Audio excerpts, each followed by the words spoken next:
Hello everyone, we're back again with another in the series of Happy Birthday Millcreek Township. I hope you've all been watching from the very beginning, the very first show. This is our 10th show. But just in case this is the first show you're watching, and you'll have a chance to see the ones that ran previously, this is the Millcreek Township Supervisor's way of celebrating our 200 years. This township, obviously, if we're 200 years old, had to be incorporated in 1803. And now it's 2003. And the supervisors wanted to do something special for you in way of celebration and acknowledging the people that came before us and built this township, laid the foundation in a lot of different areas. And if you've watched the other shows, you know that we invited our former supervisors to come back and visit with us and talk about things that they remember. Mr. George Polakos, Mr. Paul Martin, Mr. Pete Bricker, and then we issued an invitation to former police chiefs, and Mr. Joe Marshall came back and visited with us, or if you haven't seen his show yet, you will, and Mr. Bud Deaver, who both served as chiefs of our Millcreek Police Department. And then we had two gentlemen, and if you haven't seen their shows yet, you will, and they're kind of historians. I don't think they ever referred to themselves or thought of themselves as historians, but one gentleman is Mr. Harry Love Jr., and folks, the things that he's got and the memories and the pictures to do with kind of the west part of Millcreek Township. And then we had another gentleman that actually I never met before, and I'm so glad we had the opportunity to invite him in. That was Mr. Donald Steva, and he's kind of a historian of the area that he lives in, the township, the Kearsarge area. And then got to the Belle Valley area, and for those of you that maybe didn't know or haven't remembered, Mr. Porton is from that area, and he served as your supervisor for so many years. And then also we invited all of the Millcreek Fire Department personnel and officers and volunteers of those fire departments to also be our guests and share with you how their department was in the beginning. And each one of these people from these departments have brought pictures to share with you. And that, I think, perfect lead in to, is it not, about Belle Valley, and just led right in to members of the Belle Valley Fire Department. They are honorary members, and I'm going to introduce you to them. The gentleman sitting directly to my right, though, I knew him before for many years, right, George? Right. This is George Hess, ladies and gentlemen, and George is a former employee of the Millcreek Township Streets Department. That's correct. George, I probably saw more of you now when we were planning for this department than in all the years we were employees together. That's for sure. Because you weren't upstairs too much, and I wasn't downstairs with you too much. How many years you worked for the township? 14 and a half. 14. Well, God love you. Well, we've got you here now with a different hat on. We're not going to talk streets department today. Okay. You're probably glad, aren't you? Oh. Or did you like, you'd probably share a lot of things with us. I enjoyed it. It was very nice. Okay, and sitting directly to George's right is a gentleman that is an honorary member of Belle Valley, and we're going to get into how many years these gentlemen contributed to the betterment of that area and the safety of the folks living in the Belle Valley area. But this is Sam Brady. Sam, nice to have you here. I think Sam, folks, between you and I, is kind of a, and I know he doesn't refer to himself that way, but he's kind of a historian too, as far as Belle Valley Fire Department went, right, Sam? Yeah, we got involved a little bit when they had their 50th anniversary. They wanted somebody to dig up the past of it, so kind of contributed some time to do that. A little bit of time, didn't it? Yeah, a little bit. And then sitting directly to Sam's right is another gentleman that's an honorary member of the Belle Valley Fire Department, and this is George Engesser. George, nice to have you here. Thank you. George, I want to start with you because somebody told me that you joined, or if that's the right word, or became a member of the Belle Valley Fire Department before these two fellas did. Yes. And you had kind of a special reason too. You were kind of influenced about joining that fire department, weren't you? I think so. My dad was the first chief. He was a charter member too, Yes. right? How many women, I'm going to assume there weren't any women then as volunteers as there may be today, but how many, did you remember him ever telling you how many members really got together and started the department? I think there was 9. But I don't know. What year, does somebody want to jump in here? What year was the volunteer fire department in Belle Valley started? November 1938. In 1938, okay. It was, actually, to correct George, I don't want to make a big deal of it. There was 10 men that were at the first meeting in November. And they were just all people that lived in the area, right, George? Yes. Okay, well now I'm going to leave you a minute because I want to come back and talk to you a little bit more about your dad and the first members. But George, I want to come to you now. And did you notice, folks, let me give you some little sidebars, and you know I always do that with all the shows. Probably what you don't know, unless I share it with you, is that you know, I don't know anything about any of these fire departments and of course when they first started. And so what we asked these gentlemen to do was to come in so we could kind of just sit and visit and have them share some things with me so I knew what to ask them. But one of the things I was concerned about in this particular show is because we have 2 men named George. And I was kind of worried about how we were going to distinguish, so we put Sam in the middle. So now, George, I'm talking to this George. Well, I'm older than him, that's why. Oh, okay. Well, I'm not going to touch that, folks. Not at all about men's ages. But George Hess, I want to know when you came into the department. I came into the fire department in 1952. And, Okay. am I correct? Yes. And at that time, you really didn't need all the instructions that they give out today. Today, you've got to go to schools and everything else. They were At that just time- glad to have That you. time, you really learned everything out in the back of the fire hall and that. So we made calls when I first joined the fire department. And one time we went up in Route 8 to an accident. And when we got there was a young fellow laying there, head split open. And that was the end of me being on the calls. And so You didn't want to be a part. I didn't want to be any part of that. You know, George, you're bringing up a good point, and I do want to come back with you because I happen to know how you then contributed all those years to the fire department, even though you didn't go out on calls. But George brings up a good point, folks, and I don't know if you know, and especially in the beginning, these were people, whatever area of Millcreek Township we're talking about, they were just residents, and they had neighbors within their areas. And I had asked, because George Palakos, who of course is former supervisor, was also his father. George, just like your father, was a charter member of Westlake Fire Department. And then George, perhaps like you, was influenced by his father, and he came on board. And, you know, what did you do? You didn't have all the things like they have today. George, when there was a call, how did you find out that there was a call or a house burning or something? Long drawn-out process.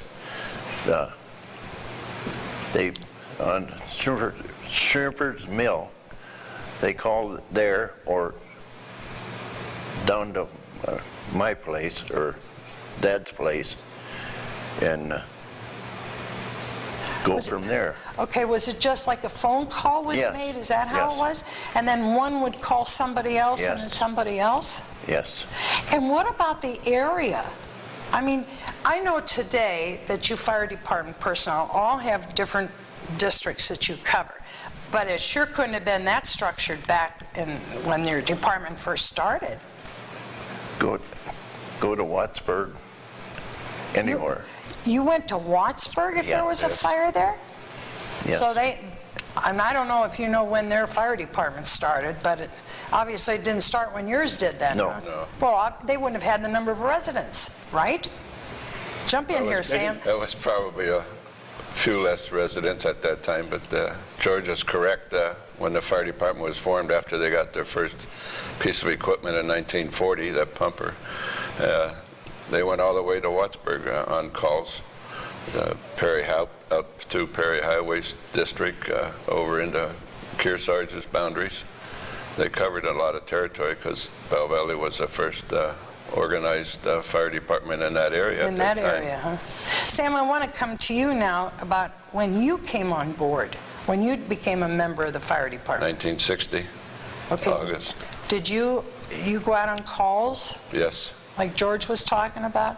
Yeah, How many people were in? Do you remember how many people were in? there was probably 40-some active at that time. That's a lot of people. Yeah, Belle Valley's always been blessed. A lot of departments would be hurting for members, but we always seemed to hang in there, for one reason or the other. We always maintained a good number on the active list. We also had guys that contributed not on the active list, but in one way or the other, to help out around the fire hall, keep the equipment cleaned and working. And George is and I'm sure there's others, George, but you're the first one that I've had a chance to talk to that mentioned that in the beginning you went out on calls. That's correct. And there's a lot of very serious, very sad situations that you, not always some to do with fire, not always to do with fire, like you mentioned, with accidents and things like that. And that you just decided that was not the part that you wanted to contribute. That's correct. And then I went into fire police with Archie Lewis was more or less in charge of that. And when there was a call, we'd go out and direct traffic in that. Well, then after a few years, then I went into the administration part of the place, in the business end of it, and worked with Frank Shrimper and a few of the other gentlemen that was on the board and that. And that's where I stayed until I retired.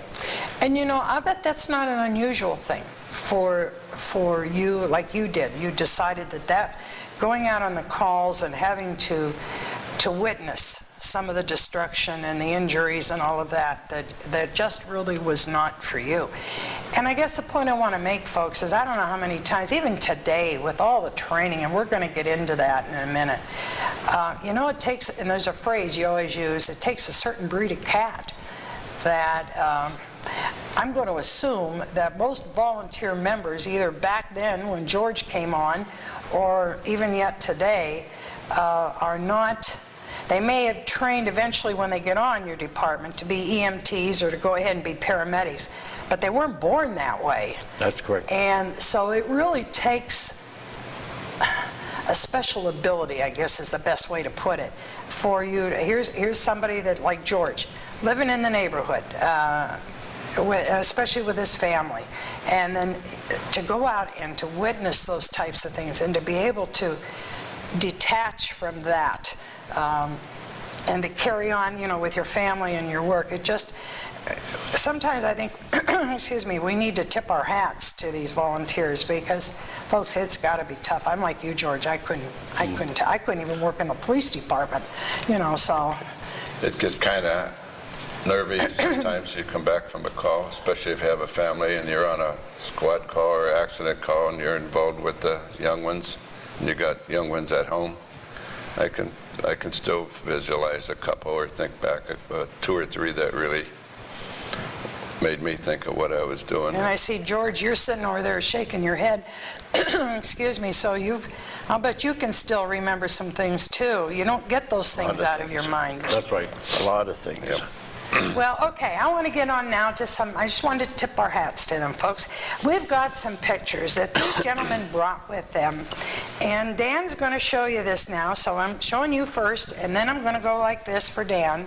And you want to describe, who wants to describe this picture? George, you want to talk about this picture? No. Okay, Sam, how about you? Just got to let Sam talk. That was a picture of the first pumper they bought, fire engine pumper, whatever you want to classify it as, and some of the 13 original members that were involved in 1940. They organized in 38, as we discussed, but the first piece of equipment was purchased in summer of 1940, and that was built by a local company in Erie. George, is your dad in there? Yes. In this picture? Yes.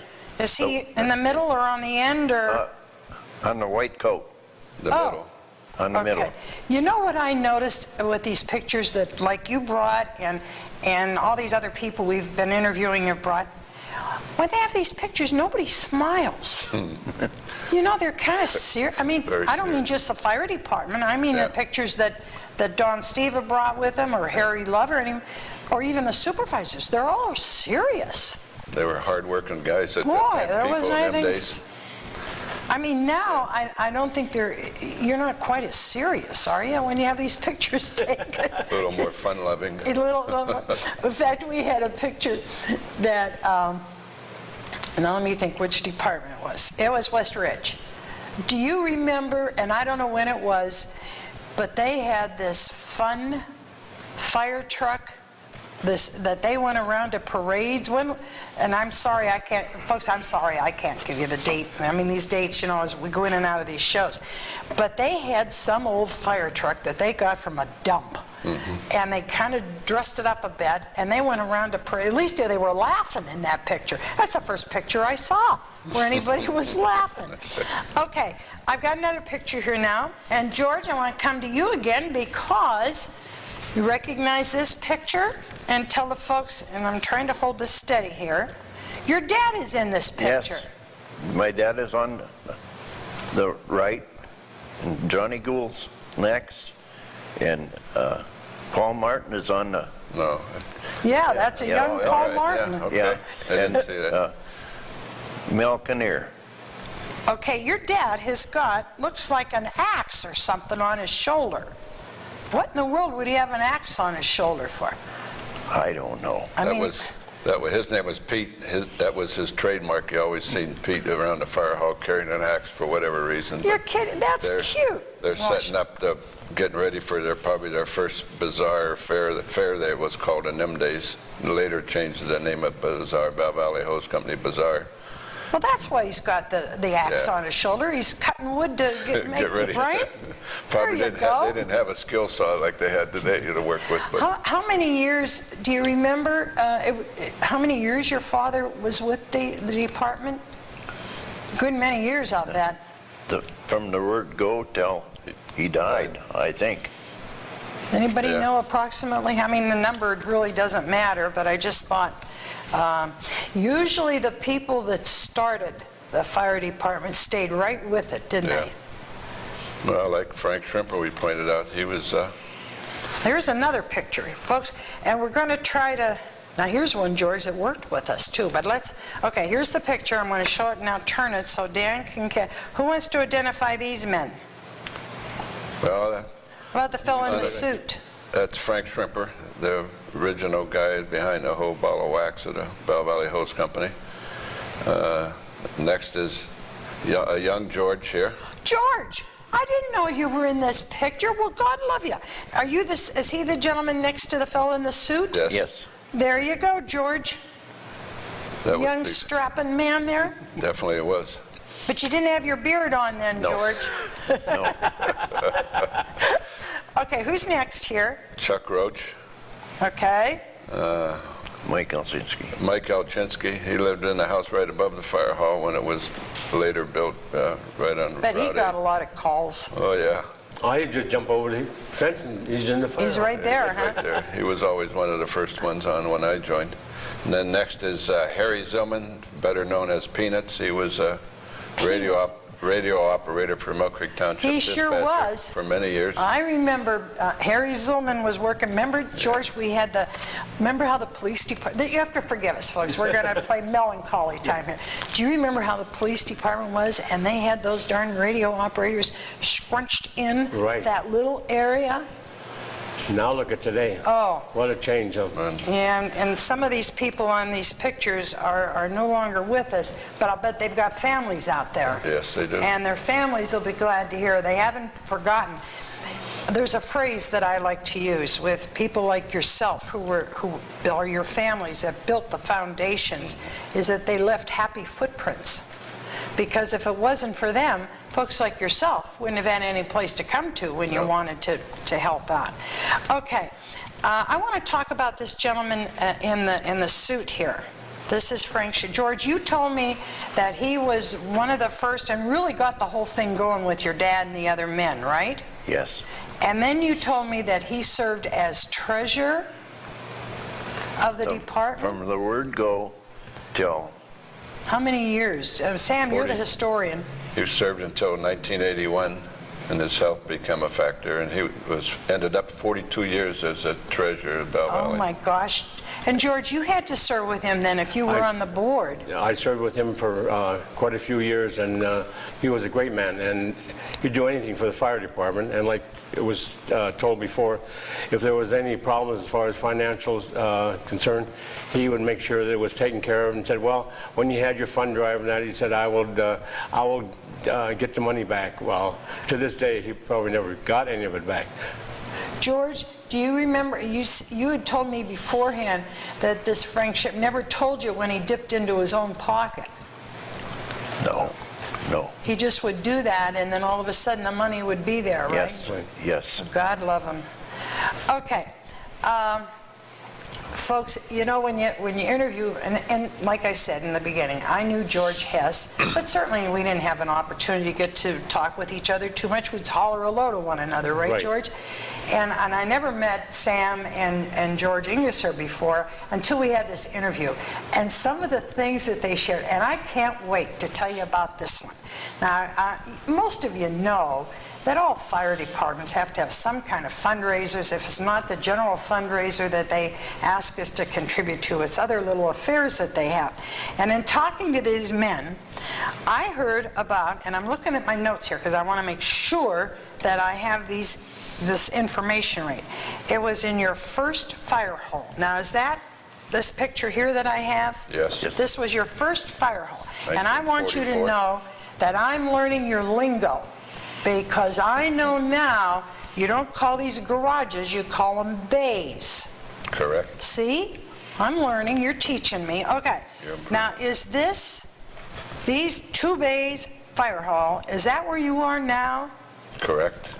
And for somebody that doesn't live over in the Belle Valley area, where is that? It faces Norcross Road, an intersection of Norcross and Wattsburg Road, Route 8, whatever you want to call it. Right on the corner. Right on the corner. Can't miss it. Okay. Well, okay, now it says here on my little notes, this was your first fire hall, and you had to borrow $2,500 in order to get this thing built. Is that right, George? I don't know. Was this? Okay, this was beyond me. before you came on? No. Or George around- was active at the time. Well, George always was there. You know, his dad, they lived right across the street, and he was Oh, always did there. you live across the street? Oh, well, George, no wonder then. He always had the big farm there and everything. His family did. That was, they purchased the original lot, stretched along Norcross Road up to where Doll Kemper's landscape Okay. is, and just beyond that for $700. $700. Boy, George, you And they- wouldn't get it today, would you? No way. I think most of the construction work was done by the members at that time too, to put that 2-bay You building know, up. I've heard that from some other people from other departments, that a lot of you were very talented. Maybe you were builders or electricians or plumbers or something like that. That's how you got these buildings built, really. Yes. How a lot of the departments in them days survived was because of the input of the members, of their knowledge of other fields that they worked in and made a living at, contributed not only as a fire department member out on the road fighting fires, but also to everything else that went on and was necessary for a hose company to survive. One of the things that the men shared with me was their first turkey raffle. Do you still have turkey raffles today? They eliminated them a few years back. Okay, but you had turkey raffles. Yep. And you made a whopping $132 from that turkey raffle. I don't know what year that was.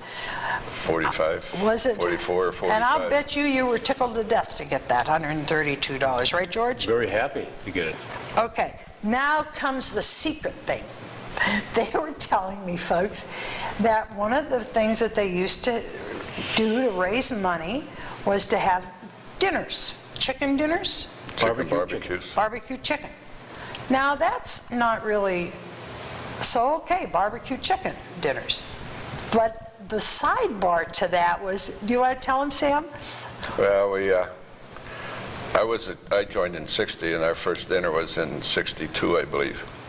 And like you said, that was another idea, a way of making money for the fire department. So we started with one dinner. How are we going to do it? You know, one thing another. I don't remember directly how it all got put together, but we had a chicken dinner, and our ingredient to make it so good was the secret recipe we obtained from A secret recipe? Secret recipe. We made our own racks, and we had a big bin, lined the bottom with charcoal and started it and put the chicken in between these wire racks so we could rotate, keep the heat going, and keep them moving. But we had this secret ingredient we would spray on with an old pumper spray thing, and we'd spray the sauce on that. That was the secret. A fellow by the name of Elmer Rutt. He's deceased now, but he come up the first few times we had our dinners, and he gave us the recipe for it, which is still a secret today. If you're not having the dinners, how come it's still a secret? Would you like to share? The Belle Valley secret. Oh. I really don't know the ingredients. One of the fire department members and his wife would make the sauce at their home and bring it down in gallon jugs.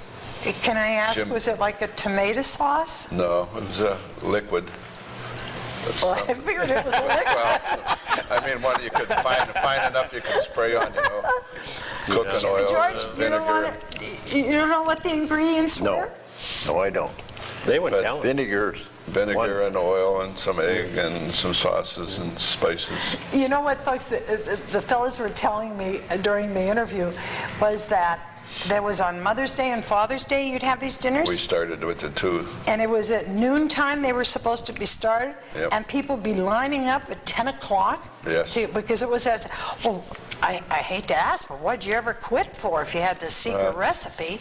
It became very time-consuming. I bet it did. Our wives used to put up with a lot of things over the years, and especially Mother's Day. Yeah. Father's Day, we were never around. We was fire hall at 5:30, 6 o'clock in the morning to get the fires going and have things ready, and we'd be there till 3 or 4 o'clock in the afternoon cleaning up afterwards after 600-700 dinners were served. I wonder if that gentleman's family has that secret recipe. I would imagine. I don't know if it's really a secret anymore, Roseanne, but I think that's great. we could get it if you want to try it. Well, I'm not going to ask the public. No, public, you can't call us for that secret recipe. We had the chicken dinners. We started with 2 and ended up with 3, and then we added 2 ham dinners also. We had ended up 5 dinners after a period of time. And I think they ran until the... When you were doing that, and any of you want to jump in on here, when you were having those dinners, or the turkey raffle, or the car raffle, were you at that time sending out requests by the mail? I guess, George, this is kind of it because you're in the business end. Were you doing that too at that time?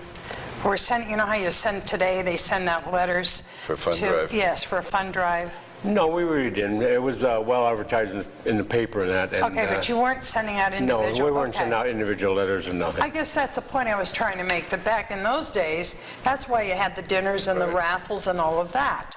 And so then maybe as that became more time-consuming, another way to raise funds would be through the mails. It was very popular, though. Very popular dinners. I'll bet that's secret The men recipe. worked hard from 6 o'clock in the morning, like Sam said. And then Archie Lewis and Midge, his wife, worked in the kitchen, and they took care of the potatoes and the vegetables and the gravy and everything else with the help of other ladies auxiliary women. That's a perfect lead-in, George, because I was going to ask about the Ladies Auxiliary. And folks, first I want to get ahead of myself. Ladies Auxiliary. George, when you came in to the department, did they have a Ladies Auxiliary then? I can't answer you that. Okay. Maybe a couple years later, I think it was in 44, somewhere around there, that ladies formed the auxiliary, and it's still very active today. Okay, and the auxiliary, those folks would be the ones that helped you with the dinners and, Yes. and all those other things. Okay. Yes, they Well, had- now, folks, we've got a lot of old-time pictures to show you, but now we've got one that is right smack up to date. And this is a picture of the Belle Valley ladies, and I see they're all ladies. They don't have any men in this auxiliary. This is ladies auxiliary. Okay, because I made a point of saying ladies auxiliary to one of the other representatives of one of the other fire departments, and they said, it isn't just ladies, there are men's in the auxiliary, but I don't call it ladies auxiliary anymore. But these are these ladies are the only ones you have in the auxiliary that help you? Well, years ago, there was a lot more than there is right now, and Okay. they were very cooperative. Anything we had going on, they would be there to work in the kitchen and do whatever they could do to help the firemen.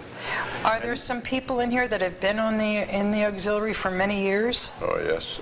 Well, Mary Ann Brown is right in the middle there, and she is the president at the present time, and she's been in the auxiliary probably since it started, because she lived Forever. right there, right in Belle Valley at the Hook store. I probably don't remember that, but she lived there, and she was one of the original members of the God auxiliary. love her.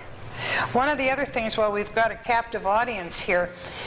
If someone in your particular area would like to help you like that and to serve on and volunteer on your auxiliary, do they have to have someone in their family who's a volunteer? Or if I lived in the Belle Valley area, and after you're telling me about all these things that these auxiliary members help you with, and I wanted to be one, could I just call you up and ask about... Join? Definitely. I don't have to have a member of my family as a volunteer. No. There are Oh. members in that picture, ladies auxiliary members in that picture there that have no family ties. Oh, okay. Well, there you go, folks. If there's any of you sitting out there, and they don't have to live in Belle Valley either, do No. they? Oh, well, we won't tell the other fire departments if they want to come into yours. Excuse me, one of the things that you mentioned while we had this little interview ahead of time was about a junior fire department that you had. Now, who wants to talk about that? Because I'd not heard that you had a junior fire department. Well, the junior members was an idea to maybe get younger generation interested in becoming fire department members. So they formed what they called, it was a part of the fire department, junior members. What did They they had to be do? 18. What to did they get do? involved. Well, Could they at go to that- fires with you? No. It was kind of hairline things, you know, that they could and could not do. They could not drive the equipment. They really couldn't. At that time, fire department trucks and bumpers aren't designed like they are today with enclosed cabs and all that. We used to ride on the back end of the tailgate or the back bumper of the truck, whatever you want, a platform. And fire department, junior members could not do that. They worked around the fire hall, helped clean things up. And I've got some names here that you gave me, and one was Paul Martin, a Don Babo, yes, and a Greg Dietz, Yes. and a Neil Eisert. yes. And they were the ones that kind of formed the first junior They were department? the first members of the junior. Okay. I have a Those- picture. Go ahead. Those young men you just mentioned, well, they're not so young today, but at that time they all had kind of a connection with the fire department. You know, they had relatives or immediate members. Well, I know Paul's father. Paul's I think father Paul's was. father was one of the charter members, member. George, like your father, Yes. right? Yes. Okay, and I don't know, well, I know Greg Dietz. Right. He's Right. deceased now. Right. And he was married To Paul's sister. to Paul's sister. Yes. And I don't know about the other gentleman. Well, they had all connections. Did they? You know, they all Oh, lived okay. right there, close by. I have another picture here I want to show. I just love these pictures, folks. This is now where your building is today, and I don't know who wants to talk about these, but this shows some of the equipment that you had. I have to hold a picture like this, and if whoever wants to just... Well, the immediate right is looks like an old bread truck, It sure does. which I think maybe it was, and it was converted to our first rescue piece of equipment, ambulance. No, they bought that new. Did they buy that new, No. George? Okay. Okay. I stand corrected. But it resembled somewhat like a bread truck today. But It does kind of look like a bread truck, though, George, I have to tell you. it was our first piece of rescue equipment classified as, an ambulance. We would transport people in it, that sort of thing. And then I think two of the other pictures to the left of that are vehicles are the old pumpers. And the one on the far side, with the white, Over here? yeah, that was more of an up-to-date thing. I think that was purchased in 56 or 55. It was a Ford classified as a John Bean pumper. Had a 500-gallon tank on it and a 500-gallon per minute pump. Is 500 gallons a lot of water? I mean, I don't have any. Well, for Belle Valley at that time, we were Was it? farm country classified. When I went to school, even at Millcreek, we were classified as farmers from Belle Valley, played football and that sort of thing. But that section, you had to haul all your water or go to a pond and draft it or what have you. So tankers No and water pumpers lines from the city? No. Okay. George, when we were talking, you were telling me about some kind of a siren tower by a little bit of Sweden, what used to be little. Tell me about that. That was on a windmill tower. There was a siren on a windmill? Yeah. On his farm. On your farm? Yeah. Oh, okay. And we put that up there. So that's how the siren was when that blew? But how did you get it to, I don't understand. If you had a siren on a tower, how'd you get the siren going? Somebody coming and on the telephone pole, and they had a button to push. And somebody, wherever, and they come and push the button, and that was the siren. Oh, okay. Well, I was trying to figure out what a windmill had to do with how you could get a siren It going. was just well, a thank you, place to George. locate it, Okay. to get it up in the air. Okay, and I was going to ask you, and I don't know if I mentioned, folks, before we go on the air with these shows, we always talk a little bit. And we were going over some things, and I was telling them that I remember Mr. Donald Steva, whose father and grandfather were involved in fire departments and from the Kearsarge area. And he was talking about how it was, and it was always Kearsarge Hose Company, Belle Valley Hose Company, Westridge Hose Company, but how they changed the name from hose to fire because somebody thought they were a company selling women's hose. Did that happen with you fellas? Yes, it did. Did it really? Well, it ended up, the original charter name was Belle Valley Hose Company or Belle Valley Fire Department. It ended up being Belle Valley Hose Company, and it was that way for quite a while. I think it was maybe in the late 50s, it came up for discussion again, and it stayed Hose Company. And I think it was in the mid-'80s that they really did take it seriously and changed the name from Belle Valley Hose Company and rechartered it as Belle Valley Fire Department because somebody had stopped there, I guess, a few times. People traveling through they see Hose Company there, so they I thought, I'll bet that went If over I went good. by hosiery, huh? buy it too. So Forgive us, folks. that happened a time or two. So I don't know if that was a real factor of changing it. I don't know. But Oh, all it you did. macho men, and they think you're selling women's stock. Excuse us, folks. I get serious here again. Now I got another picture. And George, this one has to do with you too. Here's another tower behind your fire department. Now tell me about that one. Well, we made that in the firehouse. We laid it out on the chalk lines and built it and put it up. And I got a crane and set it up. You were in that kind of business, Yeah. weren't you, George? Yes. So nobody was going to touch that. George knew what he was doing. When you wanted that kind of work done, then you called George Engesser, right? That's for that's sure. about true. Okay. This was a later picture. Looks like you still had that truck there, though, Sam, that looked the bread truck. But, yeah. But then I see an ambulance on here. Folks, I can look behind the picture here and kind of tell.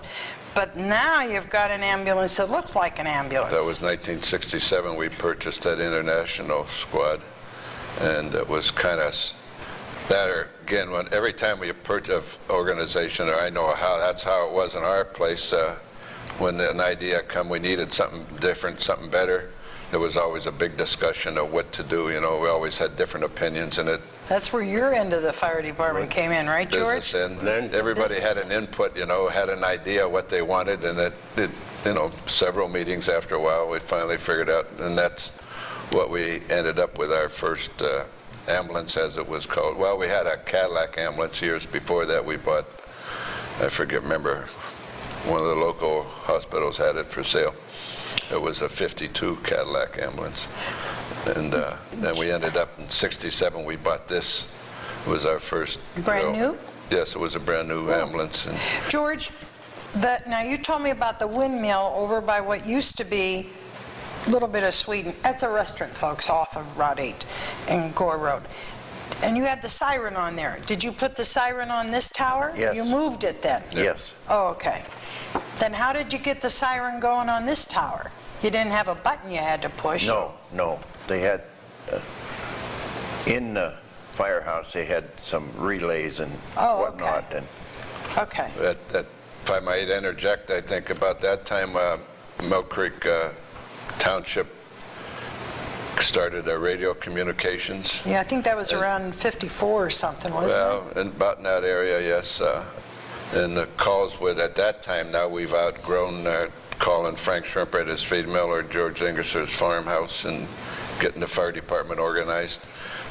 With the conception of the tower, George helped build and put up, and the siren and everything. Calls went to Millcreek Township with a 7-digit number, 838-7771. Would come in here to the dispatch center, and then at that time, controls were operated. On the tower where George was Would set the siren off. Okay, I've got another picture for you. And folks, wait till you see this. Talk about ingenuity on the way these men could change things. You needed another truck. So then this one, tell us about this one. This is somewhat later. We're jumping ahead. 1979, the Belle Valley area was growing at a pretty good rate. We had a couple high-rise buildings, an apartment complex on Glenwood Park Avenue right on the city Millcreek Township line, and a few other ones coming along and other businesses growing. We figured we better, to control or contribute to the fire protection of the community, we needed a ladder truck. So we heard of Warren, PA, Pennsylvania. Borough had one for sale, and it was going to go at the best price. So we had a little input on what maybe to do, and we submitted a bid, and we bought the ladder truck from Warren Borough. Talk about aren't you the one that told me about you bought the truck and you got such a good price on it? Yes. We're not telling tales out of school here, folks. I mean, it just talks about, they were good business. George, you were training them right. You had good businessmen there. Good people. You had to spend the money you were getting from people for your fire department. You had to make every penny count. But Sam was telling me about this story about this that you got. Tell them about it. Because it's years ago. Nobody's going to get angry about it. 1979, we went, Jim Patrone was the chief at that time, and I was president. We went down there to sign the papers with that in mind, just to sign the papers, and picked the truck up later, later date when the borough was finished with it and they got their new one in service and everything. But anyways, we went down there. Late October day, it was raining and sleeting and cold. And we'd come out of that JP's office after signing the papers, and the chief of the Warren Borough, he's a paid officer, turned to me and Jim and he says, "Here's the keys for that." I won't use the words he did. And he says, "Get it out of my sight."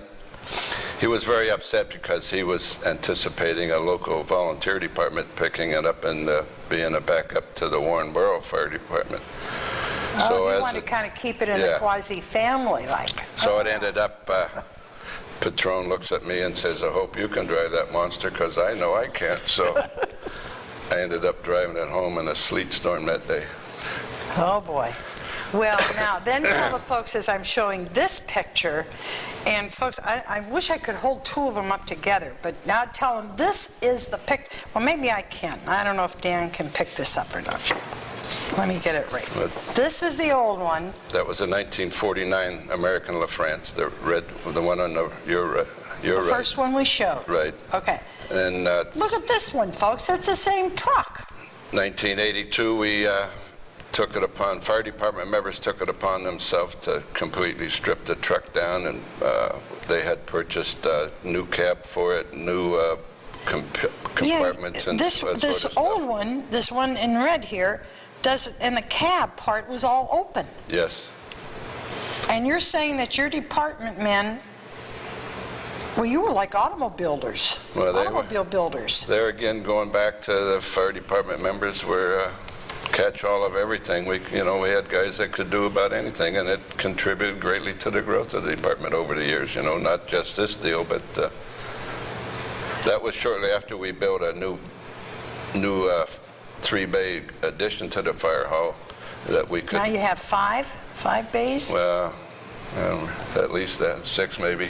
Oh, okay. We had the old. George is counting here. Yes. George, are you At least counting 6, I too? think. We had the 5 or 6 old bays. fire hall remodeled after we built the new one, but we tore that whole thing down and we put a plastic wall up around it to keep all the dust and stuff confined, and with the ingenuity of everybody involved, tore it.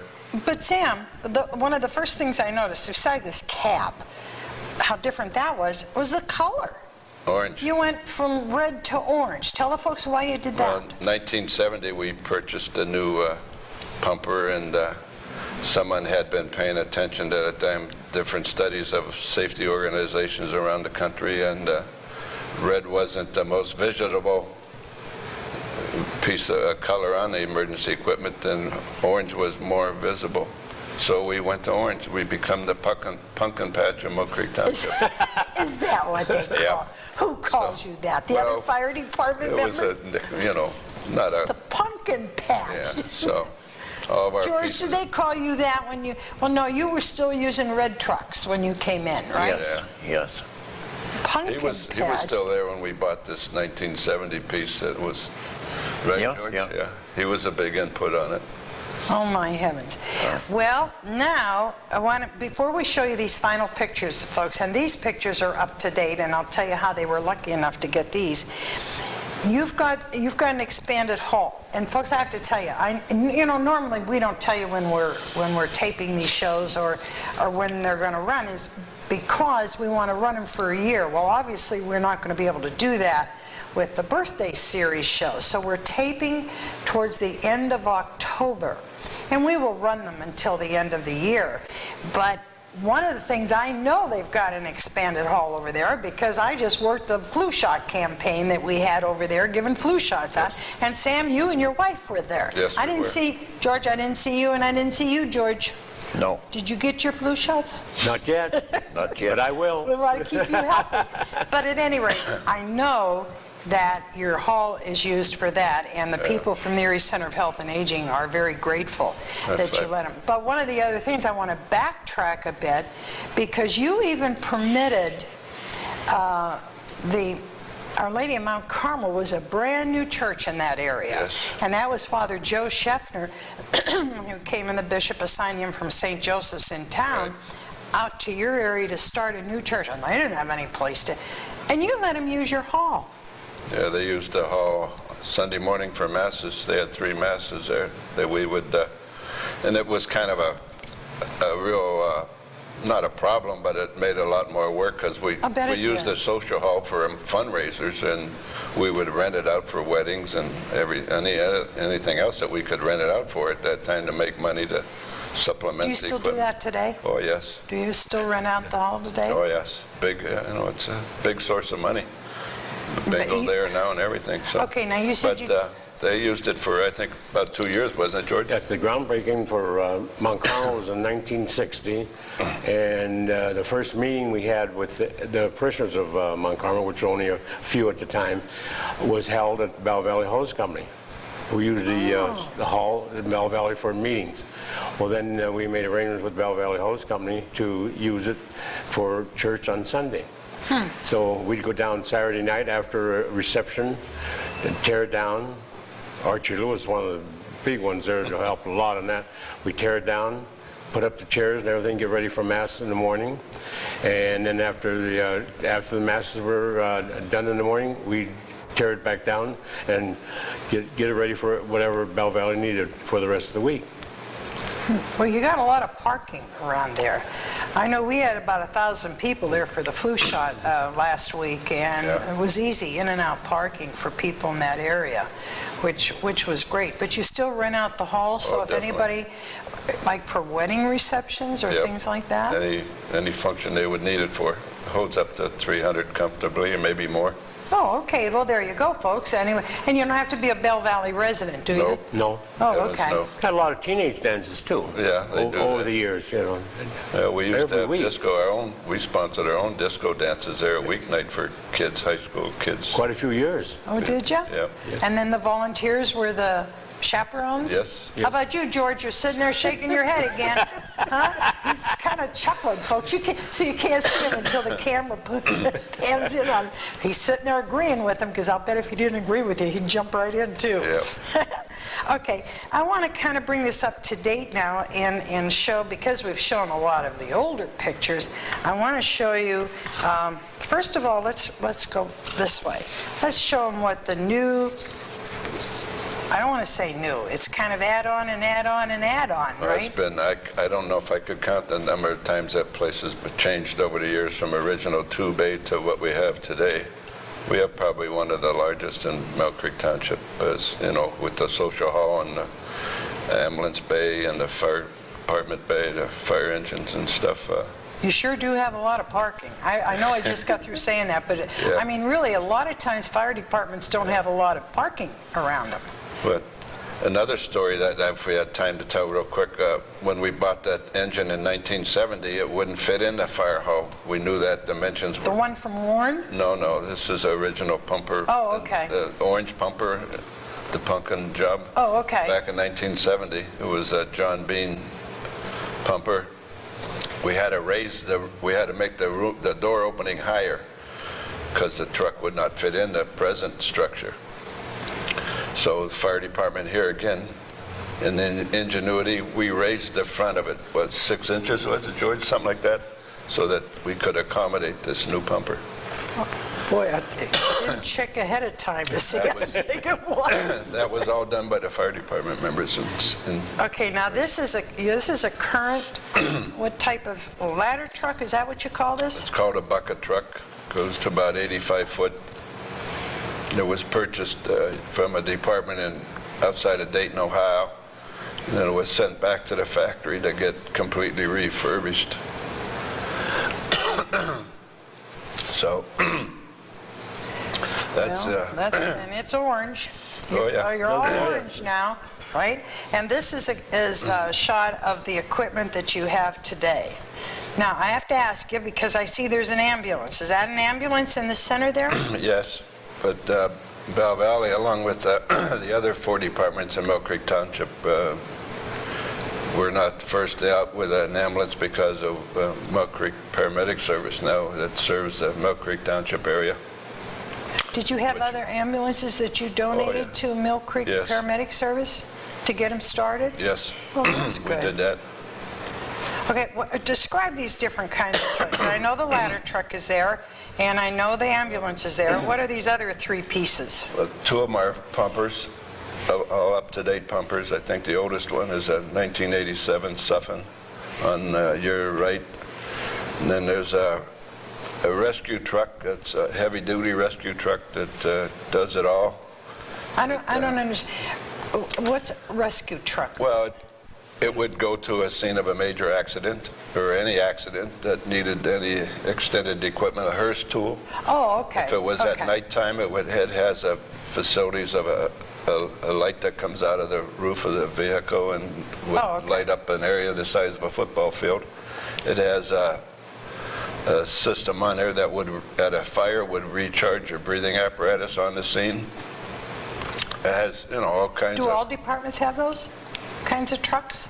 Not necessarily. I mean, our department, Millcreek Township. Some of them do, yes. I'm not sure. No, not being George is shaking his head. George, you don't think they do? I don't or know. Don't you don't know? Okay. Not being heavily involved, today I don't respond to calls and stuff, but And then the other one is the picture of the ladder truck, or the bucket truck you just showed. Yeah. Okay, I do want to tell you, folks, that these last 3 pictures that we showed you are courtesy of, we got to say thank you, right? Yes, I would appreciate it. Courtesy of another fellow, George, that you and I know that works here, is Detective Mike Kabasinski. And when we were doing the interview, last week sometime, and I said to the men, don't you have a shot? I mean, we got all these old pictures, which are wonderful to have because it shows you, my gosh, number one, what they had to work with and how they've progressed since then. And Sam says, oh, we'll ask Mike. And I didn't know Mike could do that. Did you, George? No, I didn't. And God love him. Right after work, he went out and took these shots and then got the okay from Sam that they were okay and developed them, and here we are. So thank you, Mike Cabas, Cabby, we call him. And he's been on the air with us before, folks. I'm sure you remember him, great guy. We're getting to the end of the time. You probably saw Dan give me the high sign. George, is there anything that you would like to say to the public before we say goodbye? No. Keep up the good work. Oh, well, the same with you people. How about you, Sam? Well, that time has gone by quickly, and I probably could fill a half a day talking about experiences and the growth of the department over the years, but it wouldn't be today what it is without the past and the start. And absolutely. All the guys over the years, so. That have contributed. And you haven't forgotten them either, I'm losing my voice, you? but we pay thanks to them also. That's really what some of the things that the supervisors were hoping that these shows, one of the objects of these types of shows for our anniversary was to say thank you. And maybe some of the initial folks are no longer with us, but they've got families.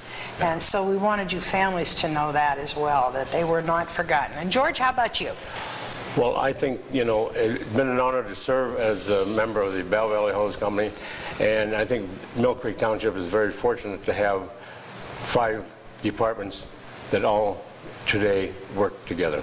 They sure do. Yeah. And folks, I meant to say something to you about this before, but maybe you've already noticed. Did you notice the shirts these men are all wearing with this logo that they have on? Belle Valley Fire. Hose. We have the best time doing these shows. But there you thanks again, men, for being with us today. And I told you it was harmless. Right. Easier than fighting fires, right? No doubt about it. Okay, and there you go, folks. Now remember, I had said that this show is number 10 in a series of 12 shows.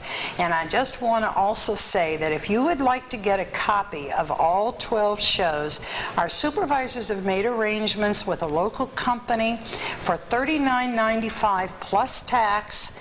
You will be able to get all 12 shows. They will put 3 shows on a tape, so you will be getting 4 VHS tapes as a way to really remember all of these shows after we're long gone and having them on the air. If you would like to do that, we're going to ask that you just call me here at the Township Building, 833-1111. Just ask for Roseanne's office, and I'll tell you who to make the check out to, and we will arrange to have the copies made for you, and you will be able to pick them up here in my office in the township. So until the next time, and every time I say that, especially for this series, I'm not talking about the next 200 years. I'm talking until we have the next show for you. Stay happy.